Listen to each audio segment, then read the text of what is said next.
The Widow and the Rancher's Bargain. The dust of the stagecoach still hung in the air when the widow stepped down, her boots sinking into the hot earth of the main street. The late sun burned across the boards of the saloon porch, and the wind dragged grit against the glass windows. A dog barked somewhere down the road, then went silent. Folks on the porch turned their heads. They didn't speak, but their eyes said plenty. She walked steady, dress faded but clean, a worn carpet bag clenched in her hand. Each step was sure, though her shadow stretched long behind her. Her face carried a story nobody dared ask, but all could feel. The blacksmith's hammer paused. A gambler at the saloon spat in the dirt. A woman in a bonnet whispered, "That's her." At the far end of the street, a man in a broad hat stood with his arms folded. Broad shoulders, boots scuffed from years in the saddle, eyes narrowed against the sun. That was Samuel Hartwell, the richest cattleman this side of the river, and a man said to own everything he set eyes on. Everything, save a warm household. The widow didn't slow. She walked straight to him, the silence of the street following her like a trail of dry leaves. "You'll need a cook," she said, voice low but steady. Hartwell looked her over, the lines around his mouth cut sharp. "I've men for the herd. I've hands for the house. I don't take on strays." Her grip on the carpet bag tightened. "I don't ask wages. Just a roof. A place by your stove. I'll cook your meals. I'll keep your table full. That's the bargain." The door of the general store creaked open. Folks leaned out, listening. Hartwell's gaze didn't shift, but something flickered across it. Doubt, maybe curiosity. He answered, "My house is no place for her." "Then let me prove it," she cut in. "One meal. If you spit out, I'll be gone by morning." The wind caught the brim of his hat, rattled the hitching posts. For a long breath, no one moved. Then Samuel tipped his chin, almost a nod, though his jaw stayed tight. "Fine. You've one night." By the time dusk fell, smoke from the ranch chimney curled into the cooling sky. Clara McGraw, for that was the widow's name, stood in the dim kitchen, sleeves rolled, hair pinned back. The skillet hissed, fire popping beneath it. The smell of cornbread and roasted beef slipped into every room. In the hall, Samuel leaned against the wall, watching through the doorway. His face stayed unreadable, but his daughter peeked from behind him, a slip of a girl with wide eyes, no more than 6 or 7.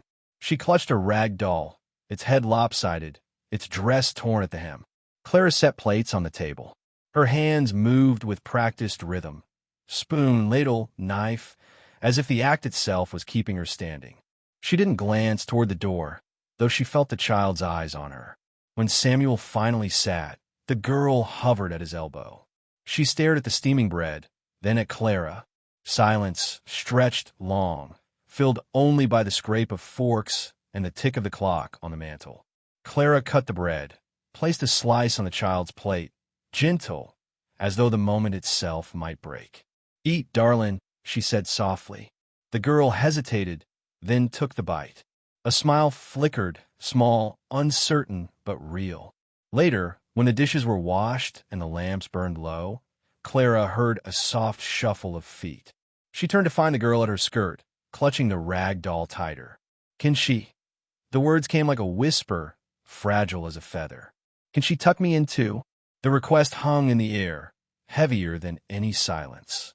Samuel froze in the doorway, his spoon stilled midair.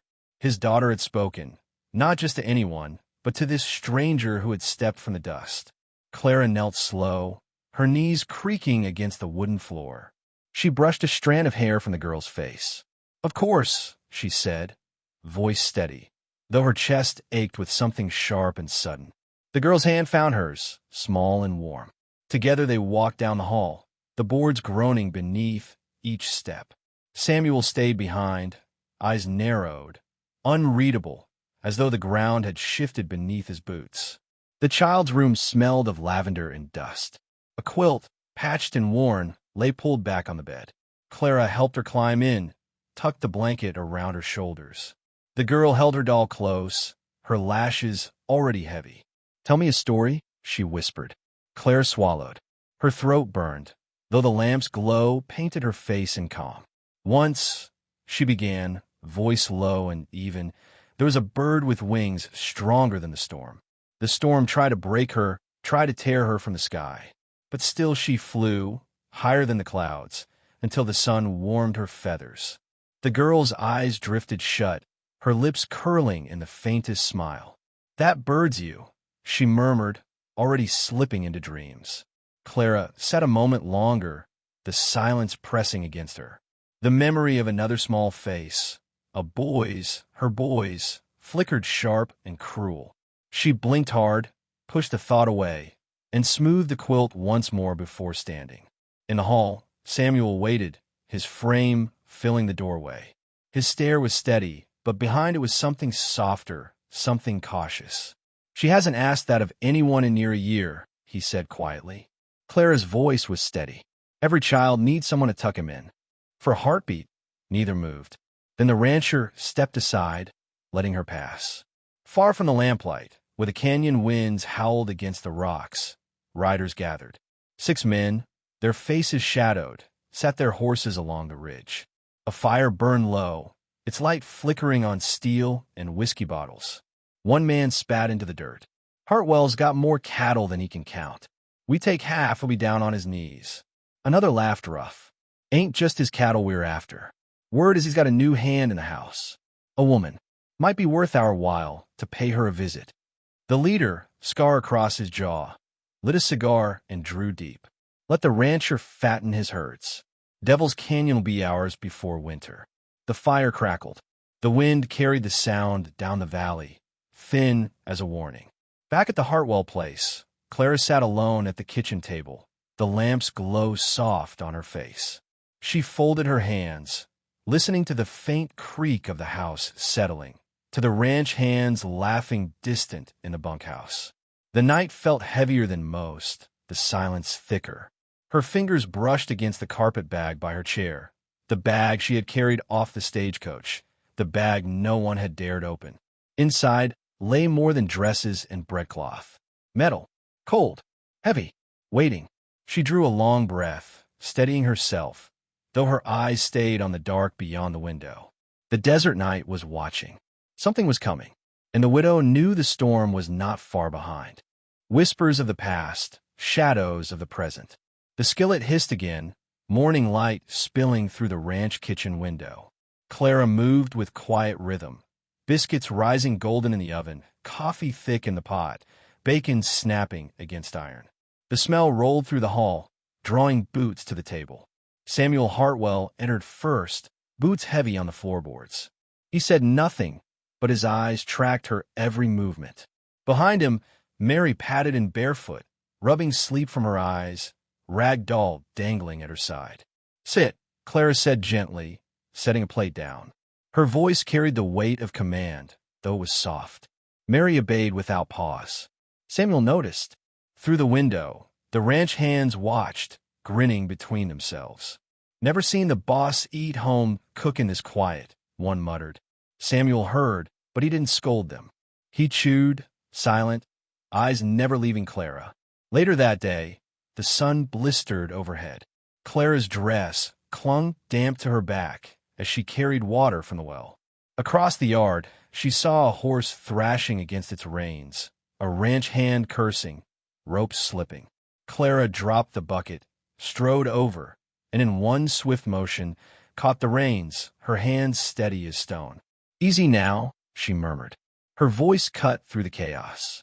The horse stilled, foam dripping from its mouth, breath hot and wild. She stroked its neck, calm as a whisper, until it lowered its head. The ranch hand stared. "How in—" "Keep your rope tighter next time," she said, handing it back. Then she walked away, dust rising around her boots. From the porch, Samuel watched, brows knit. At night, Clara tucked Mary beneath the quilt again. The child clung tighter each time, listening to her stories. "Tell me the bird won," she whispered. Clara smoothed her hair back. The bird flew high, past the storm. Nothing could touch her. Mary's eyes glowed in the lamplight. "That's you, ain't it?" Clara kissed her forehead, but said nothing. From the hall, Samuel leaned against the wall, arms crossed, listening. His daughter hadn't smiled like that since her mother died. The peace cracked 3 nights later. A rider came hard down the road, his horse foamed, sweat streaming. He burst into the yard, shouting for Hartwell. Saw smoke, North Ridge. Devil's Canyon boys gather in. Samuel cursed under his breath, called for rifles. Ranch hands scrambled from the bunkhouse. Clara stood in the doorway, her face still, unreadable. Stay inside, Samuel barked at her, but she didn't move. Her eyes narrowed, fixed on the horizon as if she could already see the riders. Her hand brushed the edge of her skirt where no weapon showed. The warning proved true. The next day, a single shot cracked from the ridge, echoing across the herd. Cattle bawled, scattering. A second shot sent dust exploding near the corral. Then silence. The ranch hands cursed, trying to drive the herd back together. Samuel grabbed his rifle, eyes scanning the ridges. Nothing but heat shimmer and stone. Clara stepped out from the porch, her face calm. She took the rifle from a stunned ranch hand, lifted it to her shoulder, and sighted the ridge. The motion was fluid, practiced, far too steady for a woman who'd claimed she only knew kitchens. Her finger rested against the trigger, but she didn't fire. She breathed, slow, then lowered the weapon again. They're watching, she said flat. They want you rattled. The ranch hand blinked. Samuel stared hard at her, questions thick in his silence. That night, the ranch bristled with tension. Men cleaned rifles under lantern light. Dogs paced restless, and the wind carried the smell of smoke from somewhere far. Clara moved between them, calm as the moonlight. She tied shutters closed, checked the lamps, laid food aside as if preparing for siege. When Samuel passed, she spoke without turning. Your men ain't ready. He stiffened. They'll fight when the time comes. They'll scatter if they're not led. Her voice cut like a knife. Then she finally turned, eyes catching his. And you know it. The room fell quiet. Even the men cleaning rifles slowed their hands. Samuel's jaw worked. He said nothing, but he didn't walk away either. Later, when all but the guards had gone to sleep, Clara sat alone at the kitchen table, the lamplight flickering across her face. She opened her carpet bag just enough to let the dull gleam of metal catch the light. She stared at it for a long moment, then closed the bag again, fingers trembling once before steadying. From upstairs, Mary's soft voice carried faintly. Mama. Clara froze, breath sharp in her chest. She rose, climbed the stairs slow, and stepped into the little girl's room. Mary was half asleep, eyes fogged, but her hand reached blindly for Clara. Don't go, she mumbled. Clara's throat tightened. She took the girl's hand and held it until the breathing evened. She stood there long after, the desert wind rattling the shutters, the night heavy with what was coming. At the edge of the canyon, the gang gathered again. Their fire glowed red against the rock. Laughter echoed, harsh and mean. She's there, one man said. I saw her. A woman cooking in Hartwell's house. The scarred leader's smile was thin. Then Hartwell's fortune just got sweeter. He raised his bottle, flame reflecting in his eyes. Tomorrow night, boys. We ride. The fire snapped, sparks flying upward into the black. Back at the ranch, Clara stood in the yard alone, night air pressing against her. The stars burned sharp overhead, cold and clear. Her hand rested against the pocket of her skirt where the weight of memory lingered heavier than iron. The wind shifted, carrying faint voices from the canyon. She heard them, laughter cruel and eager, though no one else did. Her eyes narrowed. The storm was closer, and she knew the past was riding straight for her. The past rides to the present. The first gunshot split the night. Cattle bawled in panic, hooves thundering through the dark as flames leapt high from the barn. The dogs barked wild, chains rattling. Ranch hands scrambled from the bunkhouse, boots half-laced, rifles clutched in shaking hands. Another shot cracked from the ridge. A lantern shattered. The yard drowned in smoke and sparks. Samuel shouted orders, his voice near lost to the roar of fire. Hold the line. Keep the herd tight. Clara moved through the chaos without flinch. Her skirt caught smoke, her hair whipped by the wind, but her eyes stayed fixed on the ridgeline. She snatched the rifle from a trembling hand, lifted it, and fired once. The crack echoed sharp, scattering shadows at the edge of the canyon. The ranch hand stared. Samuel froze mid-step, Clara's hands had not wavered. Another volley lit the night. Bullets punched into fence posts, whistled past windows. The cattle burst through the corral, a flood of horns and dust.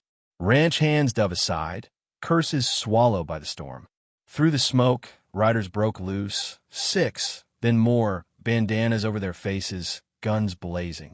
Their leader rode tall at the front, scar catching firelight, eyes fixed on the house. "Take the herd," he bellowed. "Burn the rest." Clara's jaw tightened. She dropped the empty rifle, reached for the carpet bag she had set by the door.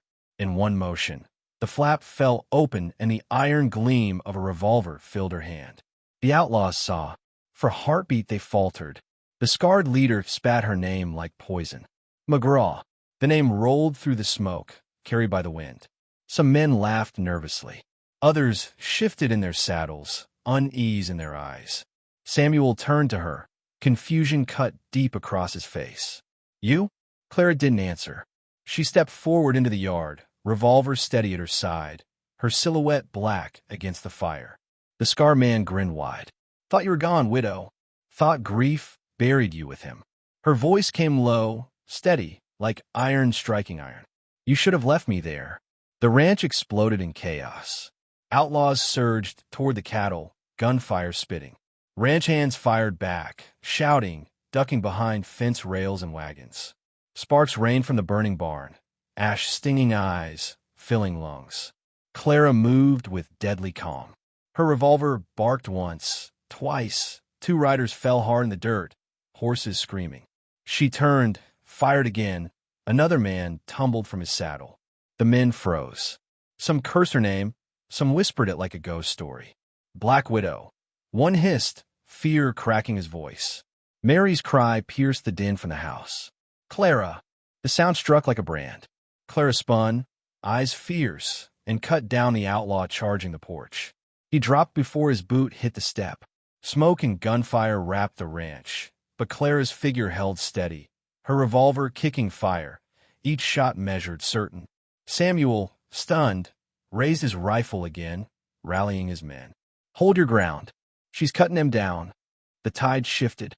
Ranch hands shouted louder now, their fear hardening into grit.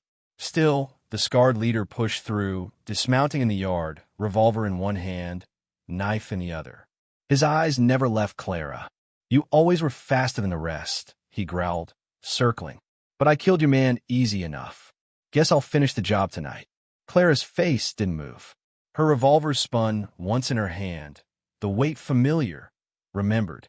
"Tonight," she said, voice low, "it ends." The ranch fell quiet, save for crackle of fire and the restless stomp of horses. Men on both sides paused, watching. The air hung thick, charged, waiting.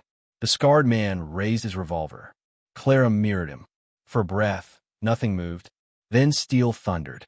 2 shots cracked, near one sound. Dust leapt at their boots. Another shot, another. Sparks lit the air. The scarred man's knife flashed, slashing close, grazing her arm. She twisted, fired point blank. He staggered, blood dark on his chest, eyes wide with shock. "You!" He choked, then fell heavy into the dirt. The gang broke. Men scattered to the ridges, horses pounding into the night. Ranch hands hooped, firing into the air as the last of the Devil's Canyon boys fled. The fire hissed as buckets of water hit it. Smoke drifted low across the yard. The cattle bawled in the distance, but the ranch still stood. Clara lowered her revolver, smoke curling from the barrel. Her arm bled from the slash, crimson soaking her sleeve. She swayed once, but held her ground. Samuel rushed forward, catching her before she fell. "Easy," his voice cracked, raw with something he hadn't shown before. Mary darted from the house, eyes wide with tears. She threw herself against Clara's side, clutching her tight. "Don't leave me, Mama," the child whispered, her small hands trembling against Clara's bloody dress. Clara's fingers brushed the girl's hair, gentle despite the wound. Her eyes closed a moment, weary but unbroken. The ranch was scarred, the barn half-burnt, but the widow still stood, smoke curling around her like a crown. And the men, hands and rancher alike, stared in silence. for they knew they had not just seen a woman fight.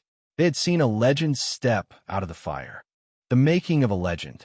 The barn still smoked when dawn broke over the ridge.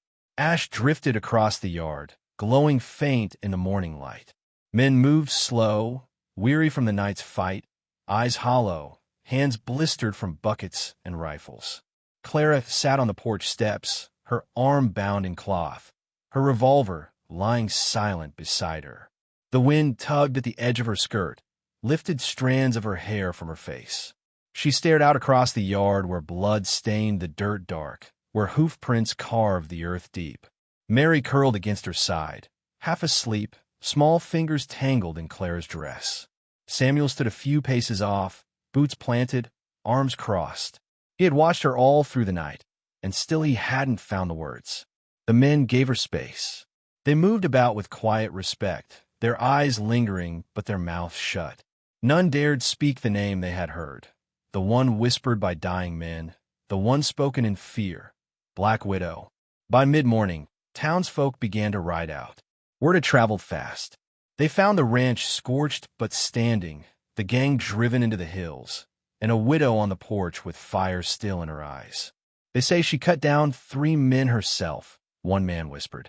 More than 3, another replied. By noon, the stories grew. Some swore she walked through the fire untouched. Others said her bullets never missed, guided by something higher. Children clung to their mother's skirts, peeking at the woman on the porch as though she might sprout wings. Clara said nothing. She only rose when Mary tugged her hand, leading her inside to rest. That evening, the ranch hands gathered in the yard. They lit no fire. They sat in the fading light, weary but alive. Samuel stood among them, his voice steady as he spoke. We still have cattle to round, fences to mend, land to hold. But we owe more than that. He turned his gaze toward the porch where Clara stepped out, arms still bound, Mary clutching her hand. We owe her this place, and our lives besides. The men nodded one by one. No one argued. Clara's eyes swept over them. Rough men, scarred men, men who had doubted her from the first step. She gave a single nod, then led Mary back inside. The days that followed were heavy with labor.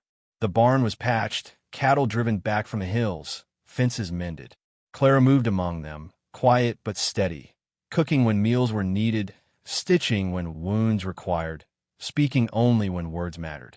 At night, she still tucked Mary beneath the quilt, still told the story of the stormbird. But now Mary asked new questions. Did you really fight those men? Clara brushed her hair back, her voice low. I did what needed doing. Mary's eyes shone in the lamplight. Then you'll keep us safe. Clara kissed her forehead, but the ache in her chest remained. For safety was never certain on this land. Weeks passed before the town settled, before talk of the Devil's Canyon gang faded. Yet the story of that night grew larger with each telling. In the saloon, men swore the widow had drawn faster than lightning. In the church, women whispered she had faced the devil himself and sent him running. Children carved her name into fence rails, testing how it felt on their tongues. And in the long evenings, when the wind sang through the canyons, the old storyteller leaned close to the fire and said, I seen it with my own eyes. A widow with nothing but her courage stood against the storm, and the storm broke before her. One night, Samuel stood on the porch, hat in hand. Clara sat in the rocker, Mary asleep just inside, her rag doll resting by her cheek. You could have left, Samuel said. After the fight, after the danger. Clara didn't look at him. And leave her. His eyes softened. He stepped closer. You've given her back her smile. He hesitated, voice rough. And me. You've given me something I thought was gone. The night wind carried the sound of crickets. The stars burned sharp overhead. Clara rocked slow, her face unreadable, though her eyes glimmered faint in the starlight. She said nothing, but she didn't turn him away. Seasons changed. Grass grew tall again over the burned patches. The herd fattened. Mary's laughter carried louder through the yard. Clara's place in the house was no longer questioned, no longer whispered over. She was the hearth, the hand, the heart.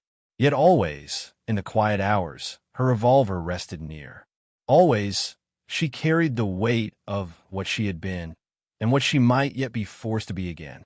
Years later, when folks passed through that valley, they still spoke of the night Hartwell's ranch stood against the Devil's Canyon gang. Some told of the fire that lit the sky, some of the gunfire that shook the earth, but all agreed on one thing. It was the widow who held the line. They called her a cook, a mother, a fighter, a saint, and a sinner. They called her the Black Widow, and they called her Clara. But most of all, they called her Legend. And some swore, if you rode the high desert at night and the wind was right, you could still hear it, the echo of her revolver, sharp against the canyon walls, a sound that carried farther than any storm.